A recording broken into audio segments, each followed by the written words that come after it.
ಕಲಾವಿದೆ, ಅಭಿನಯ Saraswati doctor B ಸರೋಜಾದೇವಿಯವರು ಆಗಲೇ ಹೇಳಿದಾಗೆ ಎಂಜಿಆರ್ ಜೋಡಿಯಾಗಿ 26 ಚಿತ್ರಗಳಲ್ಲಿ ಅಭಿನಯವನ್ನ ನೀಡಿದಂಥವರು.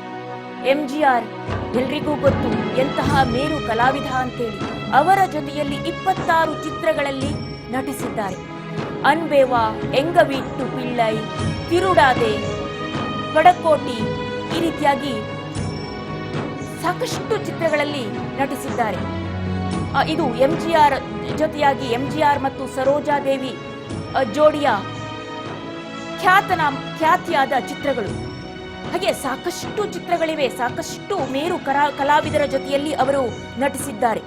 ಇನ್ನು ಹಿಂದಿಯಲ್ಲಿ ಕೂಡ ಅವರು ಹಿಂದಿ ಭಾಷೆಯ ಅಲ್ಲಿನ ಮೇರು ಕಲಾವಿದರ ಜೊತೆಯಲ್ಲಿ ಬಿ ಸರೋಜಾದೇವಿಯವರು ನಟಿಸಿದ್ದಾರೆ. ಅಶೋಕ್ ಕುಮಾರ್ ಆಗಿರಬಹುದು, ಹಾಗೆ ರಾಜೇಂದ್ರ ಕುಮಾರ್, ಶಮ್ಮಿ ಕಪೂರ್, ಅಜಿತ್, ಭರತ್ ಭೂಷಣ್, ಸುನಿಲ್ ದತ್ ಮುಂತಾದ ಜನಪ್ರಿಯ ನಟರೊಂದಿಗೆ ಕೂಡ ಹಲವಾರು ಚಿತ್ರಗಳಲ್ಲಿ ಅವರು ನಟಿಸಿದ್ದಾರೆ. ಹೀಗೆ ಕನ್ನಡ ಮಾತ್ರವಲ್ಲ, ತಮಿಳು, ತೆಲುಗು, ಮಲಯಾಳಂ, ಹಾಗೆಯೇ ಹಿಂದಿ, ಹೀಗೆ ಎಲ್ಲ ಭಾಷೆಗಳಲ್ಲಿ ಅಲ್ಲಿನ ಮೇರು ಕಲಾವಿದರೊಂದಿಗೆ ನಟಿಸಿದಂತಹ ಖ್ಯಾತಿ ಬಿ ಸರೋಜಾದೇವಿಯವರದ್ದು. ಹಾಗೆಯೇ ಇನ್ನು ಕನ್ನಡಕ್ಕೆ ಬಂದ್ರೆ ಅಂದಿನ ಕಾಲಘಟ್ಟದಲ್ಲಿ ರತ್ನತ್ರಯರು ಕುಮಾರತ್ರಯರು ಅಂತಾನೆ ಖ್ಯಾತನಾಮರಾಗಿದ್ರು. ರಾಜ್ಕುಮಾರ್, ಉದಯ್ ಕುಮಾರ್ ಹಾಗೂ ಕಲ್ಯಾಣ್ ಕುಮಾರ್ ಅವರು ಕುಮಾರತ್ರಯರು ಅಂತ ಕರೆಸ್ಕೊಳ್ತಾ ಇದ್ರು. ಬಹುಬೇಡಿಕೆಯ ನಟರಾಗಿದ್ರು, ಅಭಿನಯ ಚತುರರಾಗಿದ್ರು, ಶ್ರೇಷ್ಠ ಕಲಾವಿದರಾಗಿದ್ರು. ಅವರ ಜೊತೆಯಲ್ಲಿ ಸರಿಸಮನಾಗಿ ನಟಿಸಿ ಖ್ಯಾತಿಯನ್ನ ಪಡೆದ್ರು ಬಿ ಸರೋಜಾದೇವಿಯವರು. ಹೀಗೆ ನಿರಂತರ ಯಶಸ್ವಿಯಾದಂತಹ ಚಿತ್ರಗಳನ್ನ ನೀಡಿದ್ರು. ತಮ್ಮ ವಿಶಿಷ್ಟವಾದಂತಹ ಪ್ರತಿಭೆ ಜೊತೆಯಲ್ಲಿ ಸೌಂದರ್ಯ ಪ್ರಜ್ಞೆ, ಉತ್ತಮ ನಡತೆ, ಸೌಜನ್ಯ, ಸುಶೀಲತೆಗಳಿಂದ ಅವರು ಅಪಾರವಾದಂತಹ ಜನಪ್ರಿಯತೆಯನ್ನ ಪಡೆದರು. ಕಳೆದ ದಶಕದಲ್ಲಿ ಬಿಡುಗಡೆಯಾದಂತಹ ತಮಿಳು ಚಿತ್ರ ಆಡವನ್ ಚಿತ್ರದಲ್ಲಿ ಕೂಡ ಬಿ ಸರೋಜಾದೇವಿಯವರು ನಟಿಸಿದ್ರು. ಆ ವಯಸ್ಸಿನಲ್ಲೂ ಕೂಡ ಅವರ ನಟನೆಗೆ ಯಾವುದೇ ರೀತಿಯಾದಂತಹ ಕುಂದು ಉಂಟಾಗಲಿಲ್ಲ. ಅಷ್ಟು ಸುಂದರವಾದಂತಹ ಅಭಿನಯವನ್ನ ನೀಡಿದ್ರು ಅಭಿನಯ ಸರಸ್ವತಿ. ಇನ್ನು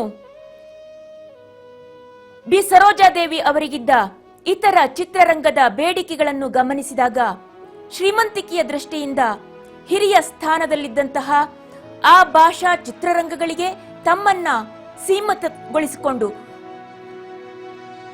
ಅಲ್ಲಿಯೇ ಇರೋದು ಖಂಡಿತವಾಗಿಯೂ ಕೂಡ ಸಾಧ್ಯವಿತ್ತು. ಉದಾಹರಣೆಗೆ ತಮಿಳು ಚಿತ್ರರಂಗದಲ್ಲಿ ಅವರಿಗೆ ಸಾಕಷ್ಟು ಬೇಡಿಕೆ ಇತ್ತು, ಶ್ರೀಮಂತವಾದ ಚಿತ್ರರಂಗವೂ ಆಗಿತ್ತು. ಹಾಗೆ ಹಿಂದಿ ಚಿತ್ರರಂಗ, ಅಲ್ಲಿಯೂ ಕೂಡ ಬಹುಬೇಡಿಕೆಯ ನಟಿಯಾಗಿದ್ರು, ಖ್ಯಾತ ನಾಮರೊಟ್ಟಿಗೆ ಅಭಿನಯಿಸ್ತಾ ಇದ್ರು. ಅಲ್ಲಿಯೇ ನೆಲೆ ನಿಲ್ಲುವಂತಹ ಅವಕಾಶಗಳು ಅವರಿಗೆ ಇದ್ವು. ಆದರೆ ತಮ್ಮ ಮೂಲವನ್ನ ಅವರು ಎಂದೂ ಮರೆಯಲಿಲ್ಲ. ಕನ್ನಡಕ್ಕೆ ಸಮಾನವಾದ ಗೌರವ, ಮನ್ನಣೆಯನ್ನ ನೀಡಿ ಉತ್ತಮ ಚಿತ್ರಗಳಲ್ಲಿ ನಟಿಸಿದರು. ಜಗಜ್ಯೋತಿ ಬಸವೇಶ್ವರ, ವಿಜಯನಗರದ ವೀರಪುತ್ರ, ಕಿತ್ತೂರು ರಾಣಿ ಚೆನ್ನಮ್ಮ, ಅಮರಶಿಲ್ಪಿ ಜಕಣಾಚಾರಿ, ಮಲ್ಲಮ್ಮನ ಪವಾಡ, ಲಕ್ಷ್ಮೀ ಸರಸ್ವತಿ, ತಂದೆ ಮಕ್ಕಳು, ಪಾಪ ಪುಣ್ಯ, ಶ್ರೀಕೃಷ್ಣ ರುಕ್ಮಿಣಿ ಸತ್ಯಭಾಮ, ಹಾಗೇನೆ ನ್ಯಾಯವೇ ದೇವರು, ಸಹಧರ್ಮಿಣಿ, ಶ್ರೀ ಶ್ರೀನಿವಾಸ ಕಲ್ಯಾಣ, ಗೃಹಿಣಿ, ಹೇಳ್ತಾ ಹೋದ್ರೆ ಒಂದ ಎರಡ. ಅವರ ಅಭಿನಯದ ಚಿತ್ರಗಳು 200ಕ್ಕೂ ಹೆಚ್ಚಿವೆ. ನಾಯಕ ನಟಿಯಾಗಿ ಖ್ಯಾತನಾಮರೊಟ್ಟಿಗೆ ಸರಿಸಮನಾಗಿ ಒಂದು ಕೈ ಮಿಗಿಲೆನ್ನುವಂತೆ ನಟಿಸಿದ ಖ್ಯಾತಿ ಬಿ ಸರೋಜಾದೇವಿಯವರದ್ದು. ಭಾಗ್ಯವಂತರು ಚಿತ್ರದಲ್ಲಂತೂ ಅವರ ಅಭಿನಯ ನೋಡಬೇಕು, ಪ್ರತಿಯೊಬ್ಬರೂ ನೋಡಲೇಬೇಕಾದಂತಹ, ಫ್ಯಾಮಿಲಿಯೊಟ್ಟಿಗೆ ಕುಟುಂಬದೊಂದಿಗೆ ಕುಳಿತು ನೋಡಬೇಕಾದಂತಹ ಸಿನಿಮಾಗಳು, ಮೌಲ್ಯಯುತವಾದ ಸಿನಿಮಾಗಳು. ಹೇಗೋ ಬೇಕಾಬಿಟ್ಟಿಯಾಗಿ ಮಾಡಿದಂತಹ ಸಿನಿಮಾಗಳು ಒಂದೂ ಅಲ್ಲ. ಅಂದಿನ ನಿರ್ದೇಶಕರು ಕೂಡ ಅಷ್ಟೇ ಪ್ರಾಮುಖ್ಯತೆಯನ್ನ ಚಿತ್ರದ ನಿರ್ದೇಶನಕ್ಕೆ ಕೊಡ್ತಾ ಇದ್ರು. ಹಾಗೆಯೇ ಬರಹಗಾರರು ಕೂಡ ಕಥೆಗೆ ಅಷ್ಟು ಪ್ರಾಮುಖ್ಯತೆಯನ್ನ ನೀಡ್ತಾ ಇದ್ರು.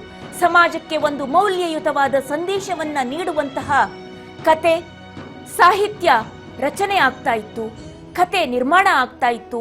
ಅಂತಹ ಕತೆಯನ್ನ ಇಟ್ಟುಕೊಂಡು ನಿರ್ಮಾಪಕರು ಬರ್ತಾ ಇದ್ರು. ಅಂತಹ ಮೇರು ನಿರ್ದೇಶಕರು ಆ ಚಿತ್ರಗಳನ್ನ ನಿರ್ದೇಶಿಸ್ತಾ ಇದ್ರು. ಅಭಿನಯ ಸರಸ್ವತಿಯಂತಹ, ಬಿ ಸರೋಜಾದೇವಿಯಂತಹ, ರಾಜ್ಕುಮಾರ್ ಅವರಂತಹ, ಉದಯ ಕುಮಾರ್, ಕಲ್ಯಾಣ್ ಕುಮಾರ್ ಅಂತಹ ಮೇರು ನಟರು ನಾಯಕ ನಟರಾಗಿ ಪಾಲ್ಗೊಳ್ತಾ ಇದ್ರು ಆ ಚಿತ್ರಗಳಲ್ಲಿ.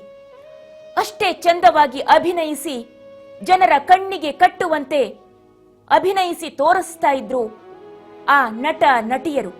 ಇಂದಿಲ್ಲ ಅಂತಲ್ಲ, ಆದರೆ ಆ ಸಂಖ್ಯೆ ಬೆರಳೆಣಿಕೆಯಷ್ಟಾಗಿದೆ ಅಷ್ಟೇ. ಅವರ ನಟನಾ ಕೌಶಲ್ಯ ಹಾಗೇನೆ ಆ ಒಂದು ಮೇರು ಸ್ಥಾನಕ್ಕೆ ಏರಿದ್ರೂ ಕೂಡ, ಅಷ್ಟೊಂದು ಖ್ಯಾತಿಯನ್ನ ಗಳಿಸಿದ್ರೂ ಕೂಡ ಯಾವುದೇ ಬಿಗುಮಾನ ಇಲ್ಲದೆ ಎಲ್ಲರೊಂದಿಗೆ ಸೌಜನ್ಯಯುತವಾಗಿ ನಡೆದುಕೊಳ್ಳುವಂತಹ ಅವರ ಪರಿ ಇದೆಯಲ್ಲ, ಅದು ಆದರ್ಶಪ್ರಾಯವಾಗಿರುವಂಥದ್ದು. ಇಂದಿನ ನಟ ನಟಿಯರು ಅಂತಹ ನಟ ನಟಿಯರನ್ನ ನೋಡಿ ಕಲಿಯಬೇಕಾದಂಥದ್ದು ಸಾಕಷ್ಟಿದೆ.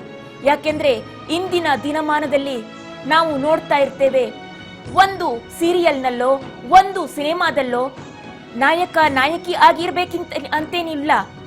ಸೈಡ್ ಆಕ್ಟರ್ಸ್ ಆಗಿ, ಸೈಡ್ ಆಕ್ಟರ್ ಆಗಿ ಅಭಿನಯಿಸಿದ್ರು ಸಾಕು, ಅದ್ಯಾವುದು ಬೇಡ.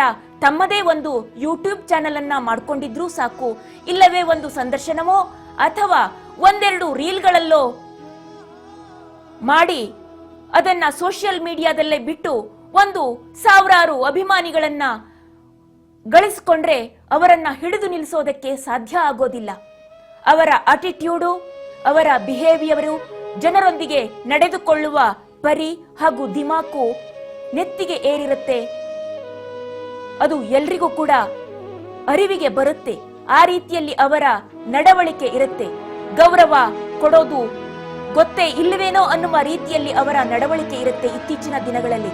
ಆದರೆ ಇಂತಹ ಮೇರು ಪ್ರತಿಭೆಗಳು, ಬಿ ಸರೋಜಾದೇವಿಯಂತಹ ನಾಯಕಿಯರು ಚಿತ್ರರಂಗವನ್ನ 6 ದಶಕಗಳ ಕಾಲ ಅನಭಿಷಕ್ತ ಸಾಮ್ರಾಜ್ಞಿಯಂತೆ ಆಳಿದ್ರೂ ಕೂಡ ಪ್ರತಿಯೊಬ್ಬರನ್ನ ಕರೆದು ಮಾತನಾಡಿಸುವ ಪರಿ ಇದೆಯಲ್ಲ, ಅದು ನಿಜಕ್ಕೂ ಕೂಡ ಆದರ್ಶಪ್ರಾಯ.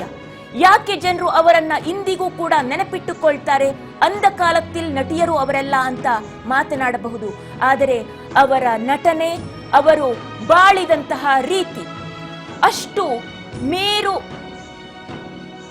ನಟಿಯಾಗಿದ್ರೂ ಕೂಡ, ಮಹಾನ್ ದಿಗ್ಗಜ ಕಲಾವಿದರೊಂದಿಗೆ ನಟಿಸಿದ್ರೂ ಕೂಡ, ಬಹುಭಾಷೆಯಲ್ಲಿ ನಟಿಯಾಗಿ ಬಹುಬೇಡಿಕೆಯ ನಟಿಯಾಗಿದ್ರೂ ಕೂಡ ತಮ್ಮ ಜೀವನವನ್ನು ಕೂಡ ಅಷ್ಟೇ ಸುಂದರವಾಗಿ, ಅಷ್ಟೇ ಸರಳವಾಗಿ, ಸುಲಲಿತವಾಗಿ ನಡೆಸಿಕೊಂಡು ತಮ್ಮ ಜೀವನದಲ್ಲಿ ಒಂದು ಕಪ್ಪು ಚುಕ್ಕೆಯನ್ನು ಕೂಡ ಪಡೆಯದೆ ನಡೆದು ಬಂದ ಹಾದಿ ಇದೆಯಲ್ಲ, ಅದು ಎಲ್ಲರಿಗೂ ಕೂಡ ಅನುಕರಣೀಯ.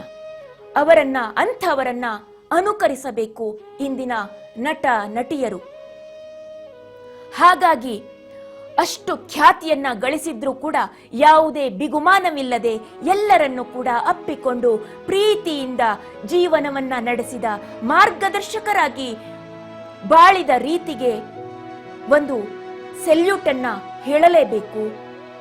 ಅವರ ತುಂಬು ಜೀವನವನ್ನ ನಡೆಸಿದ ಮೌಲ್ಯಯುತವಾದ ಬಾಳ್ವಿಕೆಗೆ ಒಂದು ನಮನವನ್ನ ಹೇಳಲೇಬೇಕು. ಅಂತಹ ಮೇರು ಅವರಿಗೆ ಸಂದಂತಹ ಪ್ರಶಸ್ತಿಗಳು ಕೂಡ ಹಲವಾರು. ಅವರ ಇನ್ನು ಹೇಳ್ತಾ ಹೋದ್ರೆ ಮತ್ತೆ ಮತ್ತೆ ನೆನಪಿಗೆ ಬರ್ತಾನೆ ಇರುತ್ತೆ ಅವರ ಅಭಿನಯದ ಚಿತ್ರಗಳು. ಪುಂಖಾನುಪುಂಖವಾಗಿ ನೆನಪಿಗೆ ಬರುತ್ತೆ. ಕಥಾ ಸಂಗಮ, ಬಬ್ರು ವಾಹನ, ಯಾರು ನೆನಪಿಸಿಕೊಳ್ಳೋದಿಲ್ಲ ಹೇಳಿ ಬಬ್ರು ವಾಹನದಂತಹ ಸಿನಿಮಾವನ್ನ? ಅದ್ಭುತವಾಗಿ ಚಿತ್ರಾಂಗದೆ ಪಾತ್ರ ಕಣ್ಣಿಗೆ ಕಟ್ಟಿದಂತೆ ಕಾಣಿಸುತ್ತೆ.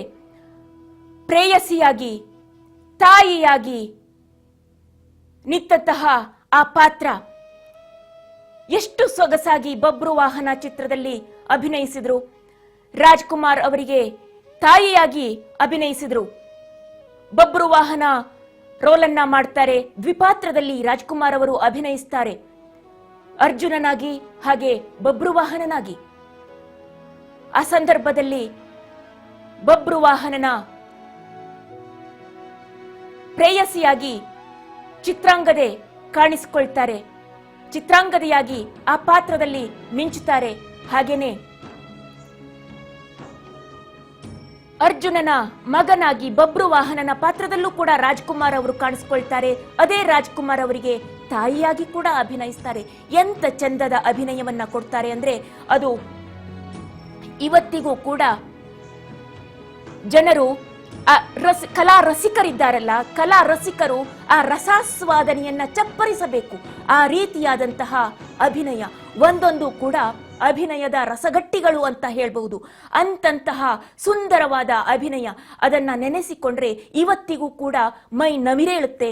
ಅಂತಹ ಅಭಿನಯವನ್ನ ನೀಡಿದಂತಹ ಅಭಿನಯ ಚತುರೆ, ಅಭಿನಯ ಸರಸ್ವತಿ ಡಾಕ್ಟರ್ ಬಿ ಸರೋಜಾದೇವಿಯವರು. ಬಿ ಸರೋಜಾದೇವಿ ಅವರು ರಾಷ್ಟ್ರ ಪ್ರಶಸ್ತಿ ವಿಜೇತವಾದಂತಹ ಚಿತ್ರ ಕಿತ್ತೂರು ರಾಣಿ ಚೆನ್ನಮ್ಮ. ಆಗಲೇ ಹೇಳಿದ ಹಾಗೆ ಅವರ ಆ ಚಿತ್ರವನ್ನ ಕನ್ನಡದ ಜನತೆ